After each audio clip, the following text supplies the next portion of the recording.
Hi everyone, it's Hazem Sultan with Remax Realty here in Vancouver, and in today's video we're going to talk about deposits in residential real estate transactions.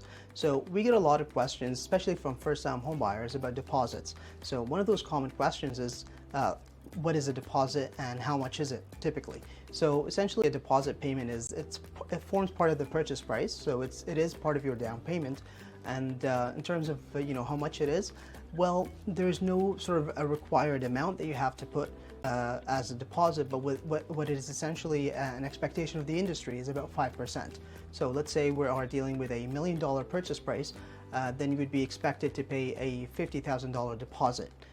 Another question that we get asked is, when is the deposit payable? So the deposit is payable usually upon subject removal. So let's maybe take a step back. Let's say we've found a property here and we've negotiated on your behalf. We've gone back and forth with the seller and we've been able to secure an accepted offer. In that accepted offer, most likely you'll have subjects. So those subjects could include satisfactory inspection, property inspection, it could be financing, it could be a few other subjects that you could have in your offer. Essentially you'll have this subject removal period, which is typically about 7 days. So essentially you're doing your own due diligence to make sure that you're sort of satisfied with the property, and you don't pay that deposit until you've waived those subjects by that specified date that you have in the contract of purchase and sale. So essentially you'll pay it usually upon subject removal or within 24 hours of subject removal.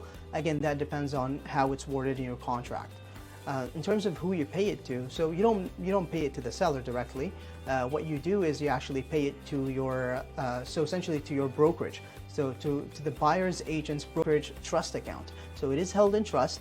What typically happens is it is paid in the form of a bank draft, and it stays there in trust with, in our case, it would be with Remax Realty here, and it would be in trust as a stakeholder. It doesn't go directly to the seller, so the seller doesn't have access to it, and it is essentially just it stays there in a trust account as a stakeholder.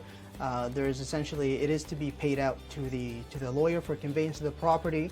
One thing to keep in mind that's really important is you as the buyer want to make sure that you have access to those funds when you need them. So again, when you have, let's say we have a subject removal of 7 days, you want to make sure that you have those funds accessible and liquid when you're required to produce that deposit. So this wraps up our video about deposits. If you have any specific questions, feel free to reach out or leave them in the comment section below, and we'll be able to address them in future videos.